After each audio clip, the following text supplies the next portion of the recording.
విజయవాడ తూర్పు నియోజకవర్గంలో దేవినేని అవినాష్ గారికి వస్తున్న స్పందన ఏ విధంగా ఉంది? మనతో మాట్లాడడానికి విజయవాడ నగర డిప్యూటీ మేయర్ బెల్లం దుర్గా గారు ఉన్నారు. వారి మాటలను తెలుసుకునే ప్రయత్నం చేద్దాం.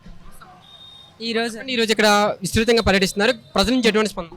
నిజంగా ప్రజల నుంచి చాలా ఆనందోత్సవంగా ప్రతి ఒక్కరు కూడా అవినాష్ గారిని రావటం స్వాగతిస్తూ వారి యొక్క ప్రేమ ఆప్యాయత హారత రూపంలో మరి అందరూ కూడా అభినందిస్తూ అవినాష్ గారిని స్వాగతిస్తున్నారు ప్రతి గుమ్మానికి వెళ్తుంటే. ఎందుకంటే ఈరోజు ఎలక్షన్స్ టైం అయ్యి వచ్చి ఈరోజు కనపడే వ్యక్తి కాదు అవినాష్ గారు. మరి ఎన్నో విధాలుగా ఎంతో మందిని ఎన్నోసార్లు కలిసిన ఏకైక వ్యక్తి ఎవరైనా ఉన్నారంటే తూర్పు నియోజకవర్గంలో ప్రతి గుమ్మానికి తెలిసిన వ్యక్తి అవినాష్ గారు అనే విధంగా ఈరోజు ప్రతి ఒక్కరు కూడా స్వాగతిస్తున్నారు. మరి ఎన్నికల ప్రచారంలో చాలామంది వస్తూ ఉంటారు, కానీ అవినాష్ గారు నేను ఇది చేశాను చెయ్యగలను అన్న సత్తా ఉన్న నాయకుడు ఎవరైనా ఉన్నారంటే అది అవినాష్ గారు. మరి తప్పకుండా జగన్మోహన్ రెడ్డి గారు ఏ రకంగా ఆయనకి ఇన్ఛార్జ్ నుంచి ఈరోజు ఎమ్మెల్యే పదవి ఇచ్చి రానున్న రోజుల్లో ఎమ్మెల్యేగా చేసుకునే విధంగా మా తూర్పు నియోజకవర్గ ప్రజలందరూ కూడా సిద్ధంగా ఉన్నారు. కాబట్టి ప్రతి డివిజన్లో ఈరోజు 14వ డివిజన్లో ఎంతో ఘనంగా మరి ఎంతో వందల మందితో ఈరోజు అందరం కూడా మేమందరం ఎన్నికల ప్రచారం చేయడం జరిగింది. ఇదే దర్శిపేటలో ప్రతి ఒక్కరు కూడా నీటి సమస్య 30 ఏళ్ల నుంచి ఎంతో మంది వచ్చారు వెళ్ళారు, కానీ ఇక్కడ నీళ్ళ సమస్య అనేది ముఖ్యంగా ఉండే 14వ డివిజన్ని అవినాష్ గారు మరి ఎంతో విధంగా వెంటనే ₹1,00,00,000 మొత్తం పైప్ లైన్ వేసి ఇక్కడ ఉన్న జనాలకి మరి ఇవ్వడం జరిగింది. అదే అంబేద్కర్ నగర్లో చూస్తే మరి కమ్యూనిటీ హాల్ కానీ ఇలా చెప్పుకుంటే మేము ప్రతిదీ కూడా చేశాం కాబట్టి ప్రతి గుమ్మానికి ధైర్యంగా వెళ్ళగలుగుతున్నాం, చేసింది చూపిస్తున్నాం. మరి ఒక పక్క జగనన్న ఇచ్చిన సంక్షేమ పథకాలు చూపిస్తున్నాం. ఇదే తూర్పు నియోజకవర్గంలో మరి 673 కోట్లతో మరి అభివృద్ధి జరిగింది. మరి 927 కోట్లతో మరి సంక్షేమం అందింది. మొత్తం మీద 2,000 కోట్లతో తూర్పు నియోజకవర్గం అభివృద్ధి జరిగిందంటే మరి జగనన్నను ఆశీర్వదించక మిమ్మల్ని ఆశీర్వదించక మాకు మా యొక్క కృతజ్ఞత మేము తప్పకుండా మే 13ని చూపిస్తామని చెప్పే విధంగా మహిళలు పెద్దలు అందరూ కూడా ఆదరిస్తున్నారండి. కృష్ణలంక రిటర్నింగ్ వాళ్ళు అనేది ఖచ్చితంగా భారీ మెజారిటీతో గెలబోతున్నారు. తప్పకుండా అండి. ఈరోజు 10 ఏళ్ళు మేము ఎమ్మెల్యేగా మేము చేసిన తప్పుని మేము ఏదైతే ఎన్నుకున్నామో చాలా బాధగా ఉంది. మరి ఎన్నడూ కనపడలా, కరోనా టైంలో కనపడలా.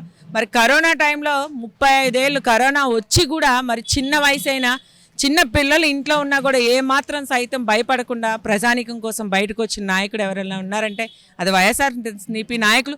మరీ ముఖ్యంగా తూర్పు నియోజకవర్గంలో అవినాష్ గారు ఎన్నో తడపలుగా మరి ఏదైనా కష్టం వచ్చిందంటే చాలు ఎక్కడైనా నిలబడే వ్యక్తి ఎవరైనా ఉన్న అవినాష్.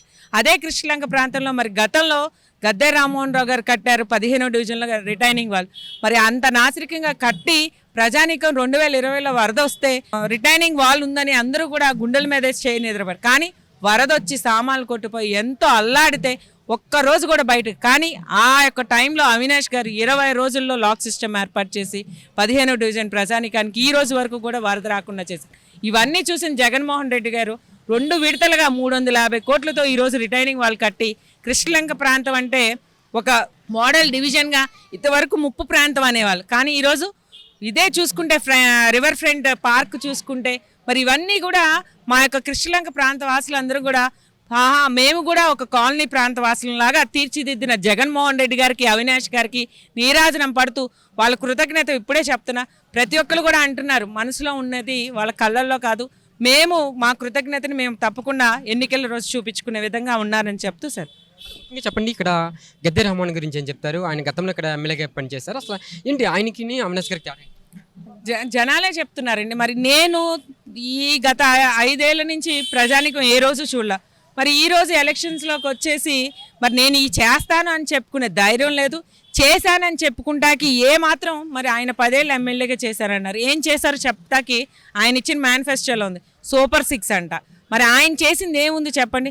దానికి నిదర్శనమే మా యొక్క డివిజన్ 15వ డివిజన్ రిటైనింగ్ వాళ్ళు కట్టి నాసిరికంగా కట్టి ప్రజానికాన్ని భయభ్రాంతులు చేస్తే అవినాష్ గారి నాయకత్వంలో ఈరోజు లాక్ సిస్టమ్ ద్వారా అందరూ కూడా సుఖంగా ఉన్నారు. మరి ఇవన్నీ ప్రజానికం కనపడట్లేదా? ప్రజానికమే మాట్లాడుతున్నారు. మాలాంటి రాజకీయ వ్యక్తులు అని అనుకుంటారు, కానీ చిన్నపాటి ప్రజానికం ఇంట్లో ఉండే పిల్లల్ని మాకెవరు కనపడ్డారమ్మా ఈ 10 ఏళ్ళ నుంచి అంటే అవినాష్ గారు ఎన్నోసార్లు గడప గడప మార్నింగ్ వాక్ ఎన్నో విధాలుగా ఏ చిన్న సమస్య వచ్చినా వెంటనే ప్రత్యక్షమయ్యే నాయకుడు ఎవరన్నా ఉన్నారంటే అది అవినాష్ గారు. చిన్న వయసు మరి ఏ కుర్రోడు ఒక అన్న ఒక బిడ్డగా ఒక తమ్ముడుగా ప్రతి ఒక్కరు కూడా ఆప్యాయంగా పలకరించే నాయకుడు ఎవరన్నా ఉన్నారంటే అది అవినాష్ గారని ప్రజానికమే చెప్తున్నారు. మరి 70 ఏళ్ళు వచ్చింది, ఏ రోజు కనపడలా. గత 2 నెలల నుంచి ఎలక్షన్స్ వస్తుంటే ఒక వీడియో తయారు చేయటం, అంటే ప్రజానీకంలోకి నీకు రావడానికి భయం, ఏం చేసావని అడుగుతారనే భయంతో ఈరోజు నువ్వు కూడా కొన్ని డివిజన్స్లో దండం పెట్టుకుని తిరుగుతున్నావు. ఏం చేసావు నువ్వు? ఏ డివిజన్కి వెళ్ళినా అభివృద్ధి జరిగింది, ప్రజలు కళ్ళకు కట్టుకునేటట్టుగా నడిచే రోడ్లు కానీ, పార్కులు కానీ, కమ్యూనిటీ హాల్ కానీ, మంచినీళ్ళ సమస్య కానీ, కొండ ప్రాంతాలకి మెట్ల మార్గం, రైళ్ళు అన్నీ కూడా ప్రతి ఒక్కరికి కూడా కనపడి మాకు అవినాష్ గారు చేశారంటే ఆయనకు మొహం చెల్లక ఈరోజు వీడియో రూపంలో ఏదో పాతగా కట్టిన రిటైనింగ్ వాళ్ళ మీద నుంచుంటాం. మరి ఇవన్నీ కూడా ఆయనకి వయసు రీత్యా పెద్దగా అయిపోయి ఏ స్టంట్లు చేసి రీల్స్ చేసుకుంటూ పోతున్నారు. కానీ రియల్ స్టార్ ఎవరో అనేది ప్రజానికానికి తెలుసు. రీల్స్ చేసుకునే వాళ్ళు రీల్స్లోనే ఉంటారు, రియల్గా ఉండేవాళ్ళు అవినాష్ గారు ప్రజల గుండెల్లో ఉంటారు. ఆ యొక్క తప్పకుండా వాళ్ళ తీర్పు అనేది రేపు అవినాష్ గారిని అత్యంత మెజార్టీగా తూర్పులో గెలిపించుకుంటాకి అందరూ కూడా సిద్ధంగా ఉన్నారు. చెప్పండి, జగన్మోహన్ రెడ్డి పైన చేసిన దాడి అంటే ప్రజల నుంచి వస్తున్న ఆదరణ తట్టుకోలేక ఇటువంటి దాడులు తెలుగుదేశం దోహదపడుతుందా? డిప్యూటీ మేయర్గా ఏం చెప్తారు? అది ఆ రోజే నేను చాలామంది మీడియా మిత్రులందరికీ కూడా చెప్పడం జరిగింది. మరి ఆ రోజు దాడి జరిగింది నిజంగా. ఆ రోజు కూడా సముద్రం లాగా, ఒక సముద్రంలో ప్రజానీకం ఏ రకంగా ఉంటారు ఆ రకంగా వర్షకి ఎండకి తట్టుకొని ప్రజానీకం జగన్మోహన్ రెడ్డి గారి కోసం వెయిట్ చేస్తుంటే మరి అవన్నీ కూడా ఆయన తట్టుకోలేక ఉక్రోషంతో చంద్రబాబు నాయుడు గారి ఏంటి స్ట్రాటజీ, ఇలాంటి డ్రామాలు వెనక నుండి వెన్నుబోటు తారుడు కాబట్టి ఆ రోజు మామగారి దగ్గర నుంచి పార్టీ లాక్కున్నాం. మరి మీ అన్నీ కూడా అలాంటి తప్పుడు ఆలోచనలు, తప్పుడు ప్రవర్తనలు ఉంటాయి కాబట్టి జగన్మోహన్ రెడ్డి గారికి ఆదరణ పెరిగిపోతుంది. ఉక్రోషంతో ఆ రోజు మరి ఆ దాడికి చేయించి మళ్ళీ ఏమీ చేయనట్టు మాట్లాడతాం, దాన్ని ఒక డ్రామాగా తప్పకుండా ఒక్కసారి నువ్వు రాళ్ళేస్తే తిరిగి బూమ్ ర్యాంగ్ లాగా ఎలా వస్తుందంటే నువ్వు భూస్థాపకం అయిపోతాకే. రాళ్ళు వేయవే కానీ ప్రజల మనసులో నుంచి జగనన్నను మీరెవ్వరూ తీయలేరు. జగనన్న ప్రతి గుండెల్లో ఉన్నారు, ప్రతి మనిషిలో ఉన్నారు.